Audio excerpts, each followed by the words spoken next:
भारत को बड़ा झटका। टॉप 10 शक्तिशाली देशों की लिस्ट से बाहर हुआ भारत। फोर्ब्स ने साल 2025 में दुनिया की 10 सबसे शक्तिशाली देशों की रैंकिंग जारी की है। इस रैंकिंग में भारत को टॉप 10 शक्तिशाली देशों की लिस्ट से बाहर कर दिया गया है। चिंताजनक बात यह है कि इस लिस्ट में रूस, चीन, अमेरिका, जापान, जर्मनी और सऊदी अरब ने अपनी पोजीशन बरकरार रखी है, जबकि भारत को 10 शक्तिशाली देशों की लिस्ट से बाहर कर दिया गया है। विशेषज्ञों का मानना है कि मोदी सरकार ने भारत को आर्थिक, सैनिक और राजनीतिक तौर पर बहुत कमजोर कर दिया है, जिसके कारण भारत को टॉप 10 शक्तिशाली देशों की रैंकिंग से बाहर कर दिया गया। इतना ही नहीं, भारतीय रुपये की कमजोरी के कारण भी अंतर्राष्ट्रीय मंच पर भारत की प्रतिष्ठा दांव पर लगी है। भारतीय रुपया टॉप 20 करेंसी के रैंकिंग से बाहर हो चुका है। रुपया डॉलर के मुकाबले हर दिन गिरता जा रहा है और वो दिन दूर नहीं जब रुपया $1 के मुकाबले 100 पर पहुंच जाएगा। मोदी ने कहा था, जब किसी देश की करेंसी गिरती है तो उस देश की प्रतिष्ठा भी गिर जाती है। जरा मोदी के इस बयान को सुनिए। ये ऐसे नहीं होता मित्रों, मैं शासन में बैठा हूँ, मुझे मालूम है इस प्रकार से रुपया इतनी तेजी से गिर नहीं सकता। अरे ये नेपाल का रुपया नहीं गिरता है, बांग्लादेश की करेंसी नहीं गिरती है, पाकिस्तान की करेंसी नहीं गिरती, श्रीलंका की करेंसी नहीं गिरती। क्या कारण है हिंदुस्तान का रुपया पतला होता जा रहा है? ये जवाब देना पड़ेगा आपको।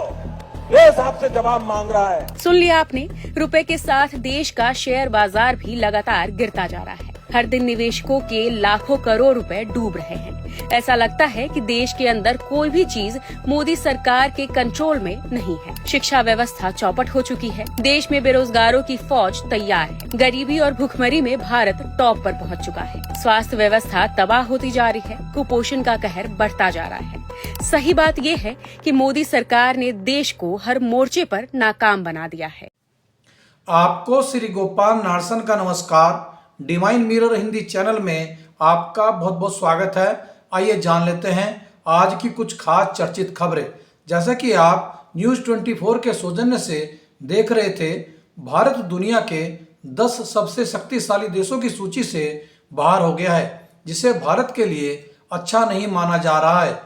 फोर्ब्स की रिपोर्ट के मुताबिक दुनिया के 10 सबसे शक्तिशाली देशों में अमेरिका, चीन, रूस, यूके, जर्मनी, दक्षिण कोरिया, फ्रांस, जापान, सऊदी अरब व इजराइल को शामिल किया गया है। इस सूची से बाहर होने के कारण रुपए की गिरती कीमतें समेत कई अन्य मुद्दों पर भारत का कमजोर होना माना गया है। दिल्ली विधानसभा के लिए आज मतदान संपन्न हो गए हैं। इस चुनाव को लेकर मतदान के बाद आए एग्जिट पोल में 8 एग्जिट पोल ने भाजपा की सरकार बनने का दावा किया है, जबकि 2 एग्जिट पोल के मुताबिक दिल्ली में फिर से आम आदमी पार्टी की सरकार बनने जा रही है। अमेरिका में रह रहे अवैध भारतीय प्रवासियों की स्वदेश वापसी शुरू हो गई है। आज अमेरिकी वायुसेना का एक विमान 104 भारतीय प्रवासियों को लेकर अमृतसर पहुंचा, जिनमें से अधिकांश युवा हैं। साथ ही इनमें 25 महिलाएं व 12 नाबालिग बच्चे भी शामिल हैं। उत्तराखंड के उधम सिंह नगर जिले में सितारगंज, किच्चा व नानक मत्ता में हुई 3 अलग अलग पुलिस मुठभेड़ों में आज पुलिस की गोली लगने से 3 बदमाश घायल हुए हैं। वहीं देहरादून में भी पुलिस मुठभेड़ में एक बदमाश के पैर में गोली लगी है। पिथौरागढ़ नगर निगम की नवनिर्वाचित मेयर कल्पना देवलाल के निर्वाचन को निर्दलीय प्रत्याशी मोनिका महर ने चुनौती देते हुए एक याचिका जिला न्यायालय में योजित की है, जिसे सुनवाई के लिए स्वीकार किया गया है, जिसमें अगली सुनवाई 1 मार्च को की जाएगी। उत्तराखंड में चल रहे राष्ट्रीय खेलों के अंतर्गत तोआई कमांडो खेल में मेडल बेचे जाने और मैच फिक्सिंग का कथित मामला सामने आने के बाद ताई कमांडो के डायरेक्टर कंपटीशन प्रवीण कुमार को हटाकर उनके स्थान पर दिनेश कुमार को नियुक्त किया गया है। टेलीविजन के चर्चित धारावाहिक तारक मेहता का उल्टा चश्मा में सोडी का किरदार निभाने वाले कलाकार गुरचरण सिंह ने फिर से धारावाहिक में वापसी के लिए प्रोड्यूसर असित मोदी से काम मांगा है। वे बीमारी के चलते काफ़ी समय से धारावाहिक में काम नहीं कर पा रहे थे। उमेश चैंपियन विवाद के चलते लंढौरा में पंचायत के मद्देनजर भारी संख्या में पुलिस बल तैनात रहा। साथ ही बाहरी राज्यों से पंचायत में आने से रोकने के लिए बॉर्डर पर भी पुलिस बल तैनात किया गया। हालांकि पंचायत स्थगित होने की घोषणा पहले ही हो गई थी, लेकिन प्रशासन ने सतर्कता के मद्देनजर पुलिस बल की तैनाती की। और अंत में देखिए आज का हमारा ये प्रेरक वीडियो।